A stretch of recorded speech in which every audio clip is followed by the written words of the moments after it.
Students, now we'll do question number 4 of BECS 184 December IGNOU.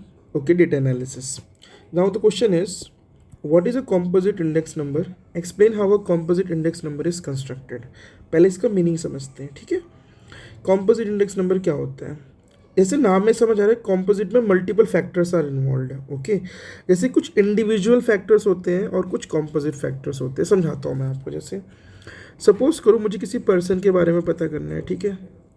तो मैंने सिर्फ एक ही फैक्टर लिया, सपोज करो इनकम, ठीक है. सो वो हो जाएगा उसका एक सिंगल एग्रीगेट और single index number. Okay, but क्या सिर्फ income is enough to identify a person? So there are many other components like उसका बिहेवियर कैसा है, उसका जॉब प्रोफाइल क्या है, सैलरी क्या है, हाइट क्या है, वेट क्या है, and there are so many things. जब हम उस पर्सन के बारे में जानने के लिए सिर्फ एक पैरामीटर नहीं मल्टीपल पैरामीटर्स यूज़ करते हैं, तब हम उसे कहते हैं कि हम कॉम्पोजिट इंडेक्स नंबर यूज़ करेंगे. आगे बात समझ? Yes, okay. डेफिनेशन पढ़ते हैं. अ composite index number is a single aggregate measure that combines, look at this, that combines multiple individual indicators into one.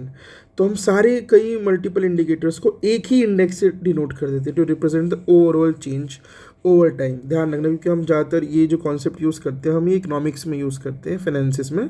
तो it represents the overall change और हमारा reference point हमेशा ओवर पीरियड ऑफ टाइम रहेगा, ठीक है. It summarises the combined movement of a group of variables.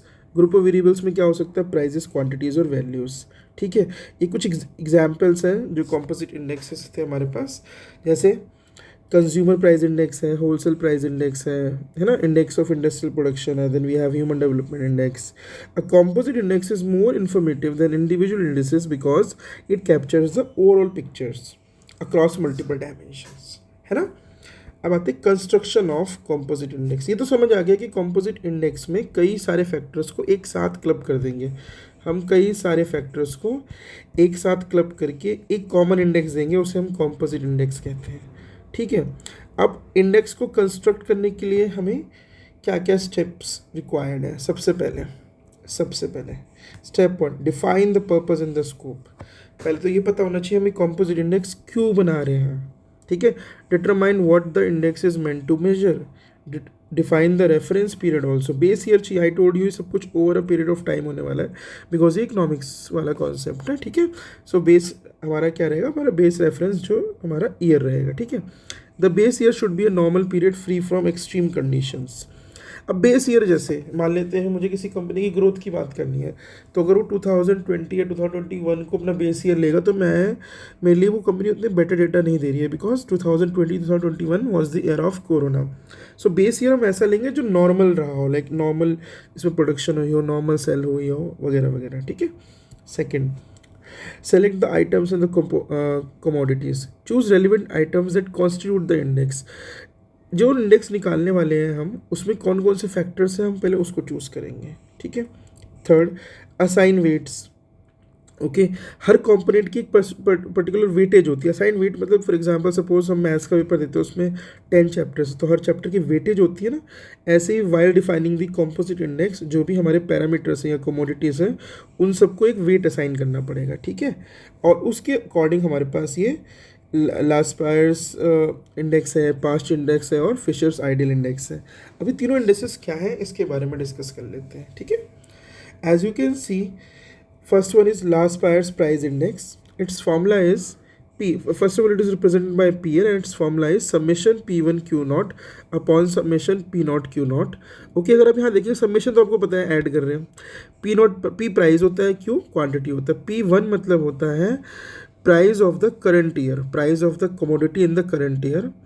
और P naught मतलब होता है price of the commodity in the base year. So know this let me explain. So this Q naught, suppose करो you have P1. P1 stands for price of the item in the base year, okay, and sorry, in the current year. Let me correct here, P naught. Okay, P naught is the price of the item in the base year and P1 is the price of the item in the current year. Are you getting it? Similarly, अगर Q naught होगा तो क्या होगा? It is the quantity of the item in the base year. and Q1 is the quantity of the item in the current year. Okay, so अगर हम अपने base year की quantity की बात करते हैं, आप जरा देखिए इस फॉर्मूले में ध्यान से, अगर आप देखेंगे तो न्यूमरेटर में भी क्यू नॉट है और डिनोमिनेटर में भी क्यू नॉट है, बट प्राइजेस अलग अलग है। एक में हमने price of the current year और price of the base year use किया है, ठीक है, बट यहाँ पे क्वांटिटी हमने बेस ईयर के लिए है। जब भी हम क्वांटिटी बेस ईयर की लेते हैं तो हम लास्ट पेयर्स प्राइस इंडेक्स की बात कर रहे हैं। तो अगर पास्ट प्राइस इंडेक्स की बात करें तो आप देखिए फॉर्मूले में ज़्यादा डिफरेंस नहीं है, P1 है, P नॉट है, P1 है, P नॉट है, पर यहाँ पे जो हम क्वांटिटी लेते हैं वो हमेशा करंट ईयर की लेते हैं। तो पास्ट प्राइस इंडेक्स क्या होता है, summation P1 into Q1 upon summation P not into Q1। और आपको बता ही दिया मैंने P1 और P नॉट क्या होता है, वो आपको क्वेश्चन में गिवन होगा, आपको सिर्फ पुट करके आंसर निकाल लेना है।